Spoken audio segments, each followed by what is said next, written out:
হযরতুল আল্লাম হযরত মাওলানা রফিকুল ইসলাম মাদানী সাহেব দামাত বরকাতুম আলিয়া আমাদের মাঝখানে উপস্থিত হয়েছেন। আমরা খুশি নেবে না, আবার একটু তাকবীর দিয়ে একটু নারায়ে তাকবীর, নারায়ে তাকবীর, আল্লাহু আকবার।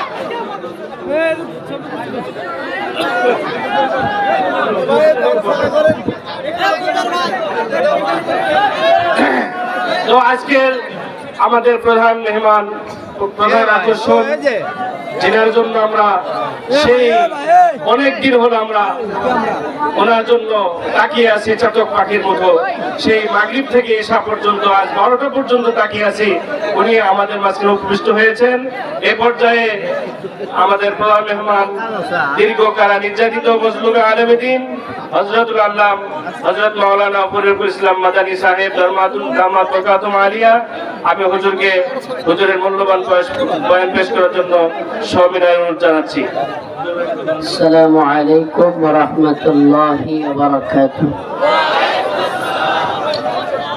ইন্নাল হামদুলিল্লাহ নাহমাদুহু ওয়া নাস্তাঈনুহু ওয়া নাস্তাগফিরুহু ওয়া নু'মিনু বিহি ওয়া নাতাওয়াক্কালু আলাইহি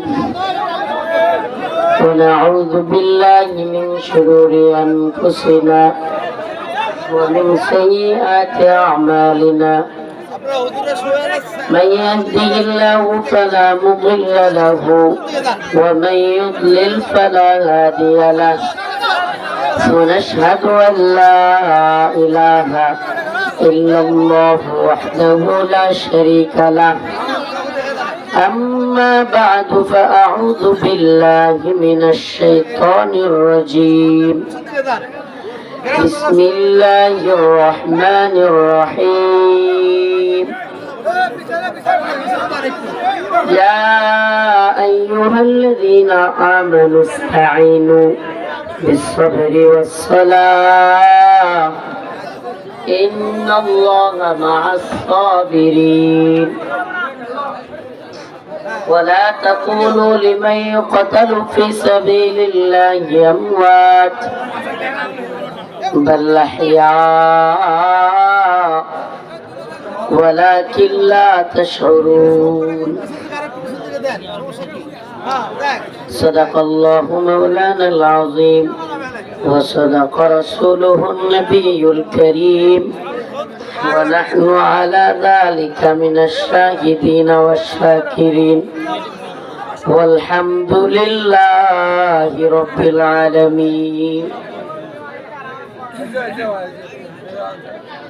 গজারিয়া দক্ষিণ পূর্বপাড়া কবরস্থানের উন্নয়ন কল্পে আয়োজিত গজারিয়া প্রাথমিক বিদ্যালয় মাঠ সংলগ্ন বগুড়ার আজকের এই তাফসীরুল কোরআন মাহফিলে আগত সম্মানিত উলামায়ে কেরাম, মুরব্বিয়ানে আযম, প্রিয় যুবক ভাইরা, স্নেহের ছোট ভাইরা, আল্লাহ রাব্বুল আলামিনের দরবারে অসংখ্য শুকরিয়া যে আল্লাহ তাআলা আপনাকে আমাকে কোরআন হাদিস থেকে গভীর রাত্রেও কিছু কথা বলবার এবং শুনবার তৌফিক দান করেছেন। এই জন্য বলে আলহামদুলিল্লাহ। এই মঞ্চে কেউ নড়াচড়া করিয়েন না, কেউ কাউকে কিছু বলা করতেন না। শুনেন, আমি প্রথম প্রোগ্রামে আইসা জ্বর অসুস্থ হয়েছি, ট্যাবলেট খাইছি, ওখানে ওষুধ খাইছি। এখন আপনাদের এখানে আসতে পারবো কি পারবো না এটা নিয়ে সংশয় ছিল।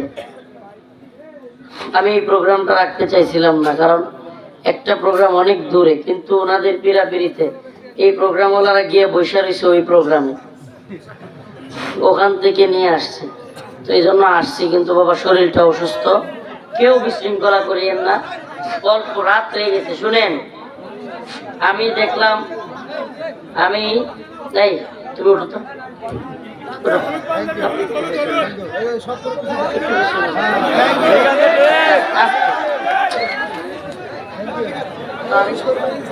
নিজের পক্ষে গেলে একেবারে খুব খুশি। একটু এদিকে, হ্যাঁ ঠিক আছে, এনে বসো। হয়েছে হয়েছে। আমি যখন প্রাইভেট কার থেকে নামতেছি তখন সম্ভবত কোন রাজনৈতিক নেতা বা কেউ কথা বলতেছে, একটা কথা বলছে, নেতা হোক জানি না ওনার আমলের অবস্থা কি, কিন্তু সুন্দর একটা কথা বলছে যে আমরা ওয়াজ মাহফিল অনেক শুনি, কিন্তু দিন শেষে অত মাহফিল শুনিয়ে তো এত ফজরের নামাজ পড়ি না। আবার ঠিক কয়, এর সাথে জঘন্য আর কি হইতে পারে? আল্লাহ মাফ করুক। এই মাহফিল দিয়ে কি হবে? এই পুরো বাংলাদেশে 64,000 গ্রাম, কতগুলো ধরেন একটা করে মাহফিল হইলেও 64,000 মাহফিল। একটা মাহফিল হয় না, 3টা 4টা 5টা হয়, 2টা করে ধরেন, 2টা করে মাহফিল হইলেও 1 লাখ। মাশাআল্লাহ, হিসাবে পাক্কা ব্যবসায়ী নাকি? অ্যাকাউন্ট ম্যানেজার হিসাবে ওনারা নিতে পারেন। 1,28,000 মাহফিল, 1,28,000 মাহফিল এক পাল্লায় রাখবেন, আর এক পাল্লায় ফজরের নামাজের একটা সিজদা, পুরা নামাজও না, একটা সিজদা রাখবেন, এক সিজদার পাল্লা ভারী হয়ে যাবে। তাহলে বলেন, এই যে ওয়াজ মাহফিল শুনলাম, যদি আমল না করি, মাত্র 4টা দিন আছে রমাদানে, সম্ভবত আজকে 24 পড়ে গেছে অলরেডি, 25, 26, 27, 28, 4টা দিন মাঝখানে আছে, সর্বোচ্চ 5 দিন, সর্বোচ্চ 5 দিন। তো 5 দিন আছে রমাদানে, আমরা কি প্রস্তুতি নিচ্ছি বলেন? আমাদের প্রস্তুতি কি রমাদানে? রোজা রাখবেন, এটাই প্রস্তুতি। রমাদানের রোজা সেই ব্যক্তি রাখতে পারবে, রমাদানে সেই ব্যক্তি সুন্দরভাবে আমল করতে পারবে যে শাবানে নিজেকে তৈরি করবে। শাবানের শেষ সময়, এই সময় নিজেকে তৈরি করার সময়। অন্যান্য সময় যে খায়সাত, ফাহেসাত, বিভিন্ন ধরনের কাজ, এগুলো থেকে এখন থেকে নিজেরা গোটায় আনতে হবে। এখন থেকে বিভিন্ন কাজ থেকে নিজেরা গোটায় আনতে হবে, ফারাক করতে হবে। বুট কিনতেছে, চিনি কিনতেছে, মাল কিভাবে, এই জিনিসপত্র কিভাবে গোডাউনে স্টক করবে, এটার প্ল্যান করতেছে। রমাদানে বেশি বেশি আমল করবার জন্য কোরআন কিনছেন কেউ? কোরআন পড়ার জন্য আছেন? যে নতুন কোরআন কিনছি, মাশাআল্লাহ, কয়টা হাত উঠলো? 1টা 2টা। অনেকের ঘরে যায় দেখেন কোরআন, হুজুর দেখবেন কোরআনের মধ্যে গিয়া নাউজুবিল্লাহ, মানে কোরআনের পক্ষ থেকে আপনার উপর বদদুয়া আসবে, কোরআনের উপরে জং ধরে গেছে, কোরআনের পাতা ছিঁড়ে যাচ্ছে, কোরআনের উপরে এত ময়লা, নিজের জামাটার উপরে একটা ময়লা পড়লে কেমন করে, কোরআনের উপরে ময়লা পড়ে আছে, খবর নেই। কি প্রস্তুতি নিলাম আমরা রমাদানের? কি প্রস্তুতি? কোরআনের তো প্রস্তুতি নিলাম না। এখন থেকে মসজিদের সাথে সম্পর্ক তৈরি করা, এখন থেকে। যে ব্যক্তি খাবে খাবার, যদি মনে করে যে আমি সকালে খাবো, প্লেট নিয়ে বসে গেলাম, খাবার সামনে চলে আসবে, এত সহজ না। আগে থেকে বাজার করতে হবে, জিনিসটা আনতে হবে, তেল কিনতে হবে, লবণ কিনতে হবে, তরি তরকারি কিনতে হবে, তারপরে ওইটা ঘরে পাঠাইতে হবে। রান্নার দায়িত্বে যে সে সবকিছু রেডি করবে, তারপরে সামনে খাবার আসবে। এত সহজে তো খাবার পাওয়া গেল না, তার মানে একটা প্রক্রিয়া আছে না নাই? রমাদানেও কোনো ব্যক্তি যদি সফল হইতে চায়, রমাদানে কোনো ব্যক্তি যদি নিজের গুনাহগুলোকে মাফ করায়া আল্লাহর খাঁটি বান্দা হইতে চায়, তাহলে অবশ্যই শাবানে, রজব থেকেই সাহাবায়ে কেরাম সুবহানাল্লাহ রজব থেকে প্রস্তুতি শুরু করে দিতেন। তারা নফল রোজা রাখতেন। কেন? কারণ নফল রোজা রাখলে রমাদানের রোজাগুলো রাখা সহজ হয়। তবে হ্যাঁ, এখন থেকে আবার রোজা রাখা শুরু করিয়েন না। রমাদানের শেষ, মানে শাবানের শেষ সময়গুলোতে রোজা না রাখা, কারণ হলো তখন আবার সন্ধ্যার মধ্যে চলে আসতে পারে, ফরজ রোজার সাথে নফল মিলে যেতে পারে, এই জন্য।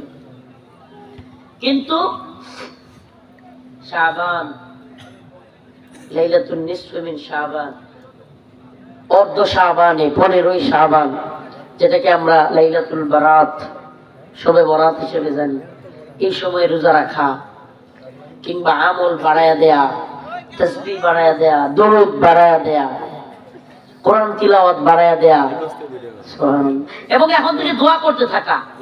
জীবনে কোনোদিন আমলের জন্য দোয়া করছেন নি যে আল্লাহ আমি যেন রমজানের সবগুলো রোজা রাখতে পারি? আপনার কি মনে হয় আল্লাহ তৌফিক না দিলে কোনো ব্যক্তি কোনো নেক আমল করতে পারবে? হ্যাঁ, মান ইউরিদিল্লাহু বিহি খায়রান ইউফাক্কিহু ফিদ্দীন। আল্লাহ যাকে ইচ্ছা করেন, যাকে কবুল করেন, মনোনীত করেন, তাকে দ্বীনের সঠিক বুঝ দান করেন। তার মানে কি বোঝা গেল? আল্লাহর ইচ্ছা ছাড়া কোনো ব্যক্তি আমরা কোনো নেক আমলে শরীক হইতে পারবো না। তাই আল্লাহর কাছে দোয়া করার দরকার আছে না নাই? কোনদিন দরকার দোয়া করছেন আল্লাহ আপনি আমার ঈমান বাড়ায় দেন? ঈমানের দোয়া করা, নেক আমল করার জন্য দোয়া করা। সুবহানাল্লাহ। এখন থেকে আল্লাহ আমি যেন রমজান সবগুলো রোজা রাখতে পারি, আল্লাহ আমি যেন রমজানের পরিপূর্ণ বারাকা, রমজানের পরিপূর্ণ সওয়াব অর্জন করতে পারি। মনটারে কোনদিন এইভাবে বুঝাইছেন? আল্লাহর সাথে দোয়া করছেন? নাকি ইফতারি কি করবেন আর সেহরি কি করবেন স্টক করতেছেন? এটা গুনাহের কাজ না, এটাও গুনাহের কাজ না, এটা সওয়াবের কাজ। রমাদানে ইফতারি এটাও সওয়াব। সুবহানাল্লাহ। রমাদানটা এমন এক জিনিস, সুবহানাল্লাহ। অনেকে রমজান আইতাছে ভয়, হারে এক মাস দিনও খাওয়া যেত না, বলায় টলায় খাওয়া লাগবে, ভয় আছে।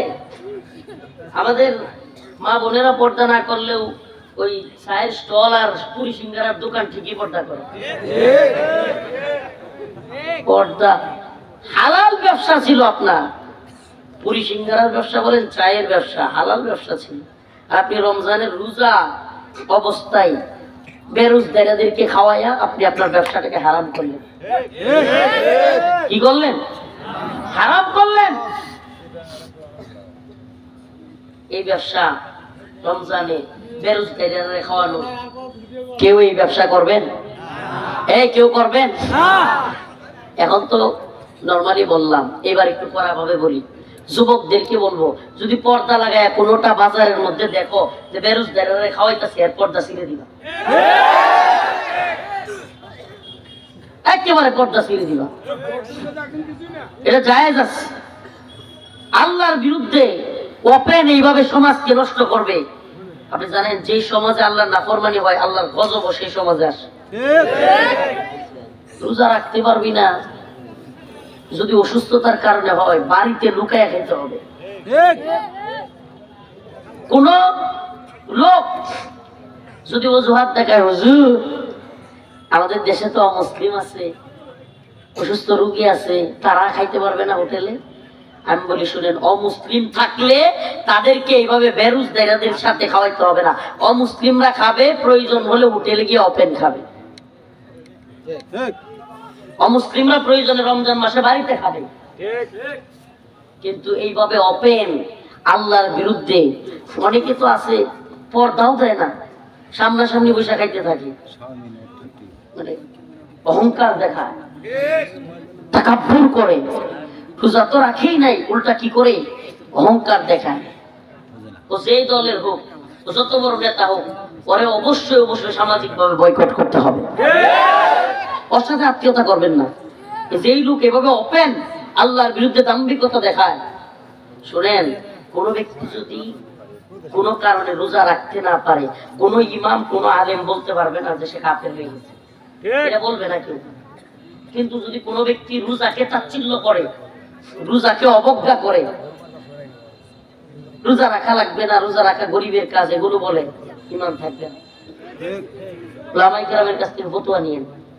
আল্লাহর ফরজ বিধানকে নিয়ে তাচ্ছিল্য করলে কি থাকবে না? একটা হলো কোনো কারণে সে রোজা রাখতে পারে নাই, আল্লাহ পাক গুনাহ মাফ করে দিতে পারেন পরবর্তীতে যদি কাফারা আদায় করে।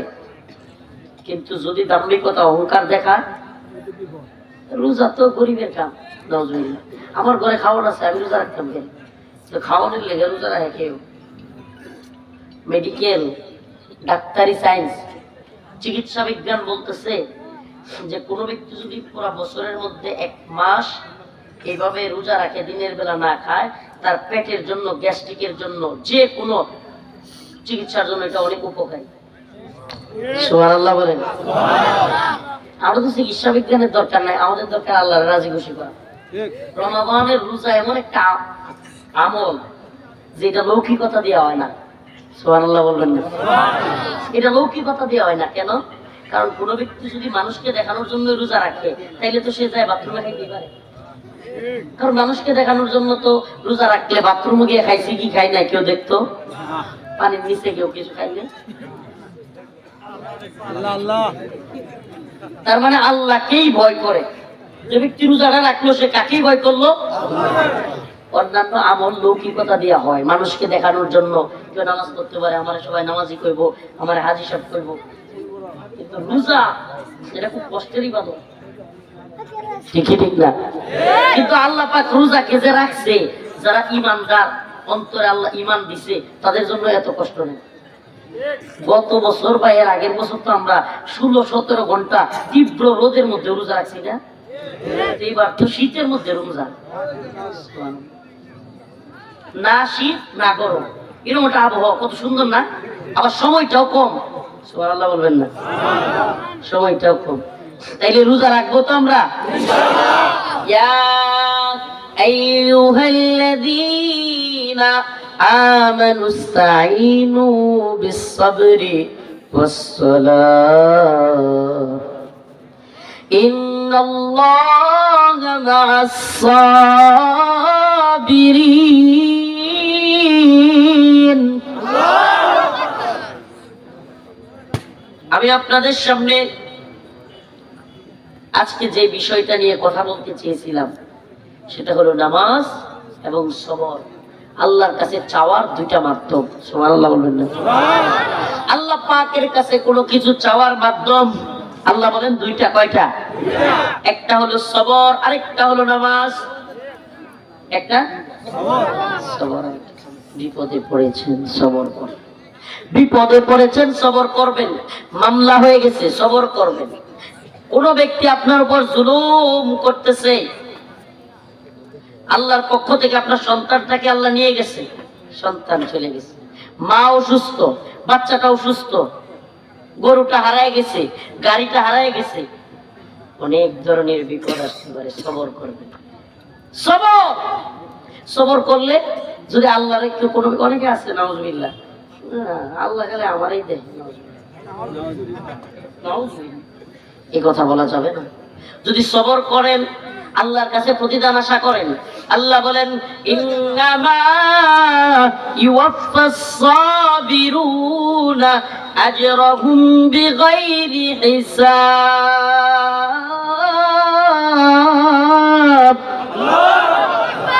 আল্লাহ বলেন যদি কোনো ব্যক্তি সবর করে আমি তাকে বিগাইরি হিসাব, বিনা হিসাবে দিব, এমন বেশি দিব। আমি মাঝে মাঝে চিন্তা করি, সুবহানাল্লাহ, কারাগারে ছিলাম, আরে কি কষ্ট, রিমান্ডে ছিলাম, কি নির্যাতনটা সহ্য করছি, কিন্তু আল্লাহর কাছে খালি দোয়া করতাম, ওই আয়াতটা তিলাওয়াত করতাম, ওয়ালা সাউফা ইউতিকা রাব্বুকা ফাতারদা। আল্লাহ বলেন বান্দা তুই কষ্টের মধ্যে সবর করেছিস, তোকে আমি এমন দেয়া দিব যে তুই খুশিতে খালি বলতে থাকবি ওয়ালা সাউফা ইউতিকা রাব্বুকা ফাতারদা, আল্লাহ আমি রাজি খুশি হয়ে গেছি। আজকে চিন্তা করি মাঝে মাঝে, নিকট আত্মীয়দের সাথে বলি যে আল্লাহ কারাগারে রাখছেন, কত কষ্ট ছিল, কিন্তু এখন বেরোইছি, আল্লাহ পাক কত সম্মান দিয়েছে, কত মানুষ আমাদেরকে ভালোবাসে। সুবহানাল্লাহ। আপনাদেরকে বলি 8 দিনের মধ্যে কারাগার থেকে বের হওয়ার 8 দিনের মধ্যে আলহামদুলিল্লাহ আমি বিয়ে করেছি, এবং আলহামদুলিল্লাহ বলতে দ্বিধা নাই, একজন নেককার স্ত্রী এই জামানায় আলহামদুলিল্লাহ। আল্লাহ পাক, আল্লাহ রাসূল বলেছেন যে তার স্ত্রীকে ভালো বলবে সেই স্ত্রী জান্নাতি, যে স্ত্রী তার স্বামীকে ভালো বলবে সেই স্বামী জান্নাতি। আমি সাক্ষ্য দিতে পারি এই জামানায় এমন মেয়ে পাওয়া কঠিন, আল্লাহ পাক মিলিয়ে দিয়েছে, এবং 1 বছরের মধ্যে আল্লাহ পাক আমাকে একটা সন্তান দিয়েছে। আমি মাঝে মাঝে চিন্তা করি, হায় হায় হাসিনা থাকতে কত মানুষ কারাগারে আমাদেরকে বলতো, হুজুর হাসিনা থাকতে বাইরিতে পারবেন না। আল্লাহ হাসিনা থাকতে বের করছে, হাসিনা থাকতে বিয়ে করাইছে, হাসিনা থাকতে থাকতে আমরা পালায়া যাওয়া দেখছি। সুবহানাল্লাহ। আল্লাহ যে সব পারে, সত্য না মিথ্যা? আমরা আছি, হাসিনা নাই। রান্না করা খাবার খায়া যাইতে পারে নাই। আল্লাহ যারে ধরে রান্না করা খাবারও খায়া যাওয়ার সময় দেয় না। বক্তাদের মাইক কেড়ে নিয়ে যেত, ওয়াজ করতে দিত না। সুবহানাল্লাহ। বক্তাদেরকে বাধা দিত। এখন আল্লাহ এমন, আল্লাহ সুবহানাল্লাহ সুবহানাল্লাহ সুবহানাকা ইয়া রাব উহিব্বুকা ইয়া রাব, আল্লাহ পাক এমন অবস্থা দেখাইছে যে শেষমেশ 5 তারিখ চাইছিল 40 মিনিট জাতির সামনে একটা বক্তব্য রেকর্ড করবে। সেনা প্রধান কয় 40 মিনিট এখানে বসে থাকলে পোলাপানে আমরা সিমরাই লই যাবো। বক্তব্য আর দেওয়া হইল। এখন আবার ভারতে গিয়া বক্তব্য দিতে চাইছে, বাপের ঘর নাই। আল্লাহ কয় তুমি আলেমদের বক্তব্য দেওয়ার জন্য মাইক কেড়ে নিতা, আর তুমি এখন বক্তব্য দিতে চাইলেই তোমার গর্ব চোর ভাঙ্গা, নাইলে তোমার পালায় যাবে। সুবহানাল্লাহ। সুবহানাকা ইয়া রাব। আল্লাহ সব পারে, ঠিক কি ঠিক না? আল্লাহ সব পারে। তুমি আলেমদের বক্তব্য কেড়ে নিতে চাইবা, তুমি আল্লামা সাইদি রহিমাহুল্লাহকে জেলে নিয়া মানুষের সামনে তাফসীর করতে দিবা না, তুমি আলেমদেরকে রিমান্ডে নিবা, নির্যাতন করবা, ফাঁসির কাস্টে ঝুলাবা। এখন তুমি বক্তব্য দিতে পারবা না। এখন তুমি বক্তব্য দিলে, আগে তো এই অভিনয় করে কান্না করতা, এখন অভিনয় নাই। আগে তো স্বজন হারানোর বেদনা বইলা বইলা অভিনয় করতা, এখন আর অভিনয় নাই। এখন বক্তব্য দিলেই অরিজিনালি তোমাকে কাঁদতে হয়। আল্লাহ পারে কি পারে না? অতএব আমরা সব কিছু চাইবো কার কাছে? সবকিছু দিতে পারেন কে? রমাদান আসছে, বাবার জন্য দোয়া করা, মায়ের জন্য দোয়া করা, পরিবারের জন্য দোয়া করা, বেশি বেশি আল্লাহর কাছে চাইবেন। এই দুনিয়ায় কারো কাছে চাইলে না অসম্মানী হওয়া লাগে। এই দুনিয়ায় কারো কাছে কিছু চাইবেন, দিন শেষে মানুষ কোটা দেয়, কোটা নিজে যদি নাও দেয়, ঘরের বউ দেয়, নাহলে আশপাশ থেকে কেউ দেখছি তুই তো অমুকের কাছ থেকে নিয়ে চলস, বলে কি বলে না? অথচ আল্লাহর কাছ থেকে নিলে, আল্লাহর কাছে মানুষ যত চায় তত সম্মানী হয়, আর মানুষের কাছে মানুষ যত চায় তত সামসা কয়। সামসা বেশি বেশি যে দিকের নেতার কাছে গুড়গুড় করে আর চায়, এবারে কি কয়? সামসা। তো সামসা হইবেন নাকি আল্লাহর কাছে চাই সম্মানিত হবেন? আল্লাহর কাছে চাইলে সম্মানিত হয়। আর আল্লাহ বলতেছেন, আল্লাহর কাছে যে না চায়, জু না চাহে জু না মাঙ্গে উসসে তো বেজার হয়। আল্লাহর কাছে না চাইলে আল্লাহ রাগ করে, আর দুনিয়ার কাছে চাইলে দুনিয়া রাগ করে। দুনিয়ায় মানুষের কাছে চাইলে রাগ করে, আর আল্লাহর কাছে না চাইলে সুবহানাল্লাহ। চাইবো কার কাছে? বলে না, চাইবো কার কাছে? হাইরি জামিন হয় না, হয় না, হয় না। ম্যাজিস্ট্রেট করে জামিন হয়েছে, অল্প সময় রাখছে, বাতিল। জজ করে জামিন হয়েছে, অল্প সময় রাখছে, বাতিল। হাইকোর্টে জামিন হয়েছে, অল্প সময়, বাতিল। সুপ্রিম কোর্টে জামিন হয়েছে, বাতিল। আমার আম্মা বেহুশ হয়ে গেছে শুই না, 3 ঘন্টা 4 ঘন্টার মতো পানি ঢালতে হয়েছে। এই অবস্থায় সবাই আশা ছেড়ে দিছে আমরা বের হইতে পারবো। হঠাৎ করে সুবহানাল্লাহ একদিনে জজ করে আবারও 4 মামলা জামিন। এইবার কারাগারের গেটে নিয়ে আসছে, জামিনের কাগজও চলে আসছে। হঠাৎ করে কয়, হুজুর গোয়েন্দা সংস্থার ক্লিয়ারেন্স লাগবে। আর ক্লিয়ারেন্স? গোয়েন্দা সংস্থা ক্লিয়ারেন্স লাগবে, নাহলে জামিন বাতিল হয়ে যাবে। 7টা, তাও একটা দুইটা না, RAB, CTTC, ATU, DGFI, NSI, DB, SB, 7টা সংস্থার ক্লিয়ারেন্স। মানে তাদের ভাষায়, নাউজুবিল্লাহ, তাদের ভাষায় যারা মনে করেন যে গুরুত্বপূর্ণ, বা তাদের ভাষায় আর কি সরকার পতন ঘটায় ফেলতে পারে, এই ধরনের ব্যক্তি যারা, তাদেরকে সকল গোয়েন্দা সংস্থা সে কি করবে, বাইরে গিয়ে আগে বৈঠক করে, মিটিং করে, সে কি করবে, পরবর্তী বক্তব্য কি দিবে, তার কার্যকলাপ, এগুলো জিজ্ঞাসাবাদ করে। 7টা, একটা দিলে না, কয়টা? মানে আপনারা পাগল বানিয়ে ছেড়ে দিব, আপনারা তাদের ইচ্ছা হলো আপনারা পাগল বানিয়ে দেওয়া। মানে প্রথমে জজ কোর্টের ম্যাজিস্ট্রেট কোর্টে জামিন বাতিল, আপনার মনটা কেমন হবে? এতদিন অপেক্ষা করবেন, আর এই জামিন হয়েছে আলহামদুলিল্লাহ, আমি মনে বাইরে পারবো, শুনবেন আবার বাতিল, তখন মনটা কি হবে? খারাপ হবে। আবার জজ কোর্টে আবার বাতিল, আবার মনটা খারাপ হবে, আবার হাইকোর্টে আবার বাতিল। মানে এইভাবে আপনাকে মেন্টালি এমন চাপ দেওয়া হবে, আপনি জানেন পাগল হয়ে যান। এরপরে সব জামিন হয়েছে, গেটে নিয়ে এবার শুরু হবে জিজ্ঞাসাবাদ। মানে যাও আধা পাগল আছি এখন। আমরা ফুল পাগল হই না, আল্লাহরে যারা বিশ্বাস করে এরা কি পাগল হইতে পারে? আল্লাহ বলছে যে হতাশ হওয়া যাবে না। ইয়া ইবাদিয়াল্লাযীনা আসরাফু লা তাকনাতু মির রাহমাতিল্লাহ। আল্লাহর উপর থেকে আস্থা বিশ্বাস হারানো মুমিনের কাজ না। এটা কবিরা গুনাহ, এটা মনে রাখবেন। এটা অনেকে সহজে বলে, সহজ না বিষয়টা। আল্লাহর উপর থেকে ভরসা হারায় ফেলা, আস্থা হারায় ফেলা, এটা কি? কবিরা গুনাহ, বড় গুনাহ। মুমিন ফ্রাস্ট্রেশন, হতাশা, মুমিন আপনার ডিপ্রেশন, এগুলো বলতে পারবে না। মেন্টালি ট্রমালাইজড, এগুলো বলা যাবে না। মুমিনের এগুলো হবে কেন? মুমিন কিভাবে ট্রমা হইতে পারে? মুমিন কিভাবে এই হতাশ হইতে পারে? সুবহানাল্লাহ। মুমিন তো জানেই, ওয়ালা নাবলুওয়ান্নাকুম বিশাইইম মিনাল খাউফ ওয়াল জু' ওয়া নাকসিম মিনাল আমওয়াল ওয়াল আনফুসি ওয়াত তামারাত। আল্লাহ তো বলেই দিয়েছে তোমাকে আমি ওয়ালা নাবলুওয়ান্নাকুম, অবশ্যই অবশ্যই, লামে তাকিদ নুনে তাকিদ, অবশ্যই অবশ্যই তোমাকে পরীক্ষা করব। কি বলছে? আপনি কি সেলসেলায় জান্নাত নেবেন নাকি? দুনিয়ায় তো আল্লাহ পাঠাইছেই কষ্টের জন্য, দুনিয়ায় তো আল্লাহ পাঠাইছেই পরীক্ষার জন্য। পরীক্ষার হলে যাবেন, প্রশ্ন দেখে মাথা ঘোরাইতে থাকবে, কাঁপতে থাকবেন, লিখতে থাকবেন। তা না হলে কি আপনার ফলাফল দিয়ে পুরস্কার দেওয়া হবে? কখন পুরস্কার দেওয়া হবে? যখন আপনি পরীক্ষায় পাস করবেন। তো আল্লাহ তো বলেই দিছে তোমার পরীক্ষা করা হবে কি দিয়া? বিশাইইম মিনাল খাউফ, ভয় দিয়া, ওয়াল জু' ওয়া নাকসিম মিনাল আমওয়াল, ক্ষুধা দিয়া, তোমার জীবনের নিরাপত্তার মনে হইব তোমার কেউ মেরে ফেলবে এরকম ভয় দিয়া, সব আল্লাহ বলতেছে। তোমার ফল ফসল, তুমি যে ফসল লাগাইছো, ক্ষেত লাগাইছো, এগুলো ধ্বংস করে দিয়াও আমি পরীক্ষা করতে পারি। সুবহানাল্লাহ কন্যা। আল্লাহ জানাইয়া দিচ্ছেন। আল্লাহ এটাও বলতেছেন ওয়াবাশশিরিস সাবিরিন, কিন্তু আমি আল্লাহ সবরকারীদের সাথে আছি। যারা হাই হতাশ করে আমার সব গেল সব গেল, এদের সাথে আল্লাহ, এদের সাথে আল্লাহ ওয়াবাশশিরিস সাবিরিন ইন্নাল্লাহা মা'আস সাবিরিন। বিভিন্ন জায়গায় আল্লাহ বলছেন সবরকারীদের সাথে আমি আছি। আল্লাহ কাদের সাথে আছেন?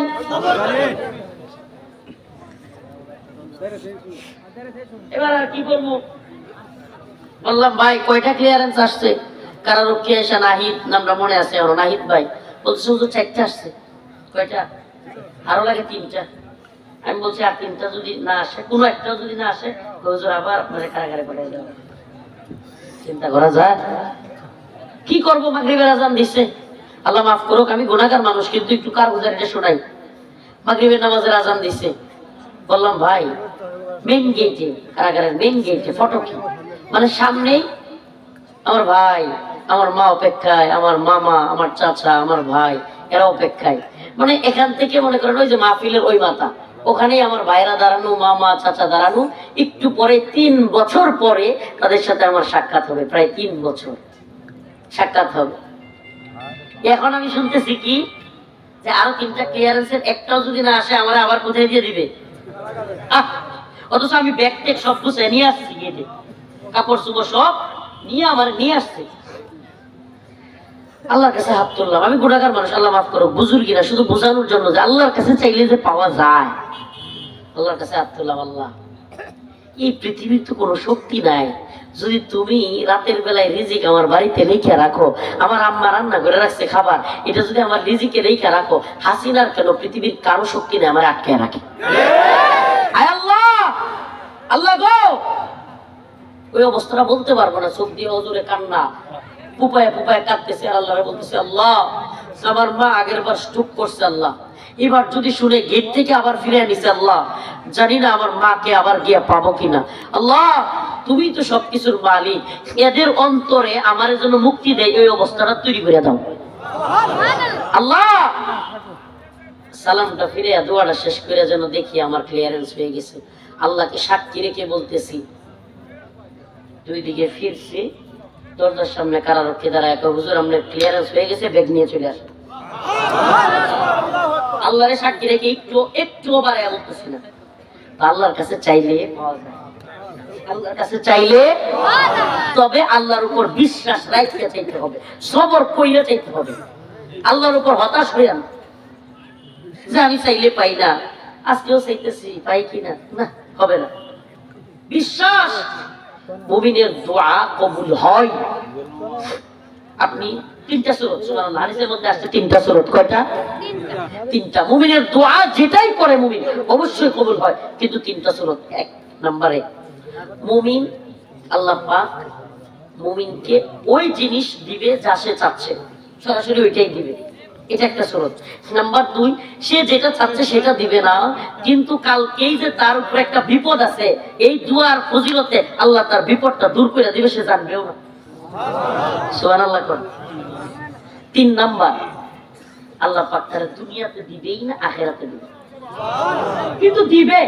আল্লাহ আপনার দোয়া কি করছে? কবুল করছে। আল্লাহ দিবে আপনাকে, কিন্তু আপনি যা চাচ্ছেন। আমাদের সমস্যাটা কি? আমরা যা চাচ্ছি সেটা না পাইলেই মনে করি হ্যাঁ রে আমার দোয়াটা কাজে লাগবে না। আপনার দোয়া কাজে লাগছে তো আপনি জানেনই না ভাই। আপনার কি মনে হয় হঠাৎ করে আপনি একটা বাইক দিয়া বা একটা সিএনজি দিয়ে যাচ্ছেন, একটা ট্রাক বিরাট গতিতে আসতেছে, মনে হচ্ছে দুমড়ে মুচড়ে দিবে, কিন্তু এই সিলিন্ডার হয় না। আপনি কি মনে করছেন? ওই যে কালকে দোয়া করছিলেন, আল্লাহ একটা বিপদ থেকে আপনার বাঁচাবে। সুবহানাল্লাহ। অতএব আল্লাহর কাছে চাইতে হবে। কার কাছে?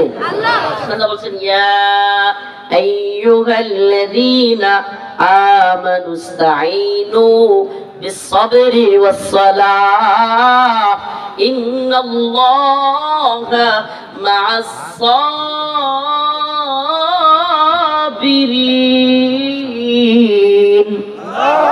আল্লাহ পাক বলেন, তোমরা আমার কাছে চাও, ইস্তাইনু, তোমরা চাও, বিস-সাবরি ওয়াস-সালাহ, সবর এবং নামাজের মাধ্যমে। কিসের মাধ্যমে?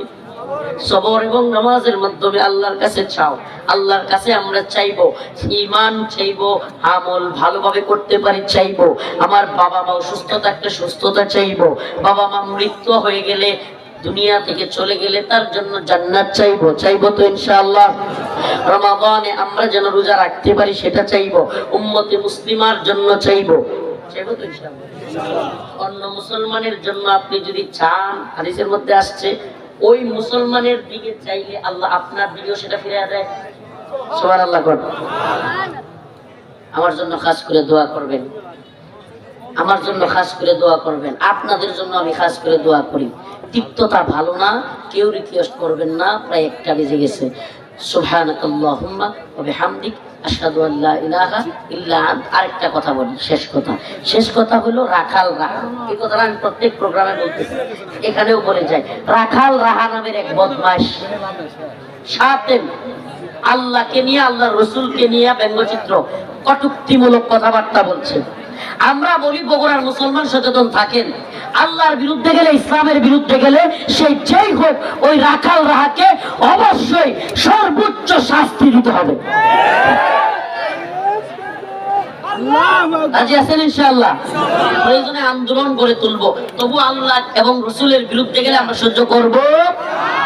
আলহামদুলিল্লাহি রাব্বিল আলামিন الرحمن الرحيم مالك يوم الدين إياك نعبد وإياك نستعين اللهم ارزقنا شهادة في سبيلك اللهم ارزقنا شهادة في سبيلك আল্লাহ পাক পরওয়ারদিগার আলম আমাদের জীবনের জিন্দেগির সমস্ত গুনাহ খাতা maaf করিয়ে দাও।